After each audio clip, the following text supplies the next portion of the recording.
Terus tahu nggak sih makanan apa saja yang sebaiknya harus dihindari oleh penderita diabetes mellitus? Nah, untuk pros yang penasaran dan pengen tahu jawabannya, tonton terus videonya sampai akhir ya.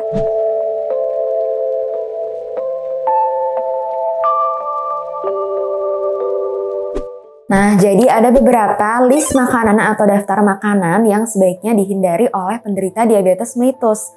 Yang pertama yang pros harus tahu, yang pertama tentu saja adalah makanan-makanan yang manis atau yang mengandung kadar gula yang tinggi. Seperti misalnya biskuit dalam kemasan, wafer, permen. Nah, ini jumlah gulanya memang sangat tinggi dan sebaiknya memang perlu untuk dihindari terutama pada pros yang memiliki penyakit diabetes mellitus. Karena apabila pros terlalu sering mengkonsumsi makanan-makanan manis, ini bisa meningkatkan resiko terjadinya resistensi insulin, yaitu kondisi di mana tubuh pros ini tidak merespon atau mengabaikan terhadap hormon insulin. Jadi akibatnya hormon insulin yang ada di dalam tubuh ini tidak bisa bekerja dengan baik, akibatnya kadar gula yang ada di dalam tubuh terus-menerus meningkat jumlahnya. Nah, ini menjadi salah satu faktor resiko dan menjadi salah satu penyebab juga terutama pada pros yang mengalami penyakit diabetes. Nah, yang kedua selain makanan manis adalah minuman-minuman manis. Nah, minuman manis seperti misalnya minuman dalam kemasan, terus kemudian misalnya teh yang ditambahkan dengan gula yang kadarnya cukup tinggi, kemudian kopi yang misalnya ditambah dengan whipped cream, kemudian gula ataupun creamer. Nah, ini juga bisa meningkatkan terjadinya resistensi insulin tadi karena kadar gula yang jumlahnya sangat banyak dan bisa menyebabkan kadar glukosa di dalam tubuh seseorang bisa sangat tinggi, terutama pada pros yang memang sudah memiliki penyakit diabetes mellitus karena memang sudah ada faktor resistensi insulin tadi. Kalau misalnya pros terlalu banyak mengkonsumsi minuman yang gula atau jumlah gulanya terlalu banyak atau minuman-minuman manis, nah ini bisa meningkatkan kadar glukosa menjadi semakin banyak jumlahnya di dalam tubuh. Nah, kemudian yang ketiga juga makanan yang kaya akan lemak trans. Nah, lemak trans ini adalah lemak jahat ya.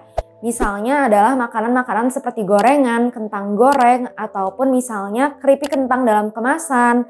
Terus kemudian misalnya margarin, mentega, selai. Nah, ini juga sebaiknya untuk jumlahnya atau untuk konsumsinya sebaiknya dihindari atau bahkan dibatasi ya jumlahnya. Nah, karena kandungan dari minyak goreng dan juga karbohidrat, kalau misalnya menyatu, selain tadi meningkatkan resiko resistensi insulin, juga bisa meningkatkan resiko terjadinya sindrom metabolik. Nah, sindrom metabolik ini juga ada kaitannya dengan peningkatan kadar kolesterol di dalam tubuh.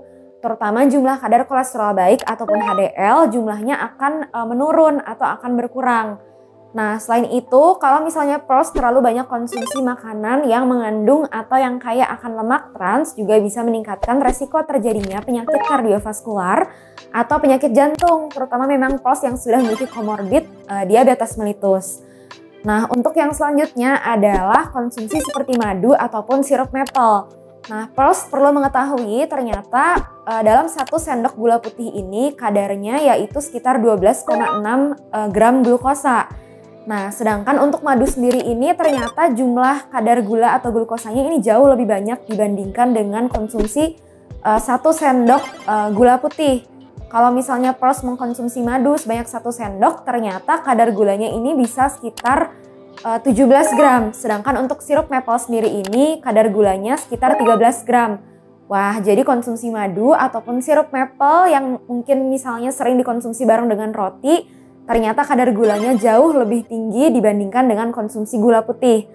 Nah, inilah yang juga sebaiknya dihindari atau sebaiknya dibatasi untuk konsumsinya terutama pada pros yang mengalami penyakit diabetes mellitus. Nah, untuk selanjutnya juga sebaiknya pros yang memiliki penyakit diabetes harus menghindari konsumsi buah, terutama buah yang ada di dalam kaleng. Seperti misalnya fruit cocktail itu ya, ternyata kandungan air gulanya ini jauh lebih banyak. Nah, meskipun buah alami pun memang mengandung banyak gula, tetapi gulanya jauh lebih sehat dan kadarnya jauh lebih rendah dan juga jauh lebih sehat untuk penderita diabetes. Jadi kalau misalnya pros mau konsumsi buah, ya sebaiknya konsumsi buah yang alami ya, bukan buah yang ada di dalam kaleng. Nah, untuk yang selanjutnya, ini juga untuk konsumsi roti tawar, kemudian nasi putih, ataupun makanan dari tepung olahan, ini juga sebaiknya dihindari pada penderita diabetes. Karena ketiga makanan tersebut ini jauh lebih banyak kandungan karbohidratnya daripada kandungan serat, vitamin, atau mineralnya. Makanya pada penderita diabetes ini sebaiknya disarankan untuk mengkonsumsi makanan yang dengan kadar serat, vitamin, dan juga mineral yang jauh lebih tinggi. Seperti misalnya roti gandum, pasta gandum, terus kemudian nasi merah, jagung, ataupun ubi. Nah ini kandungan seratnya juga jauh lebih banyak dibandingkan ketiga makanan tadi ya, roti tawar, nasi putih, ataupun makanan dari tepung olahan. Nah kalau misalnya Pulse sudah misalnya mencoba untuk mengkonsumsi atau menghindari makanan-makanan tadi di atas, tapi misalnya kadar gulanya kok masih tetap tinggi terus dok. Nah ini berarti Pulse sudah saatnya untuk mengkonsultasikan lebih lanjut kepada dokter ataupun kepada ahli gizi. Nanti ahli gizi yang akan membuat takaran secara khusus, karena pada penderita diabetes sendiri ini berbeda-beda untuk takaran makanannya. Jadi kalau misalnya mau terkontrol, nah sebaiknya dikonsultasikan lebih lanjut terutama kepada ahli gizi ya.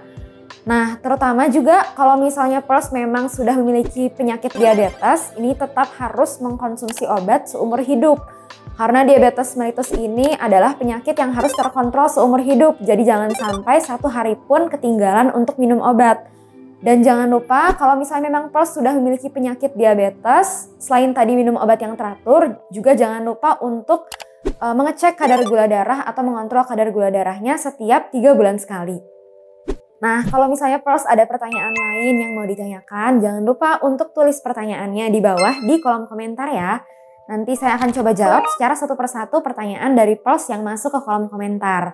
Nah, kalau misalnya Pulse suka sama videonya, jangan lupa ya untuk selalu di like, di komen, subscribe, dan juga di share. Dan jangan lupa untuk tonton terus video lainnya di YouTube channel Klinik Mutiara Ciputra. Bye-bye!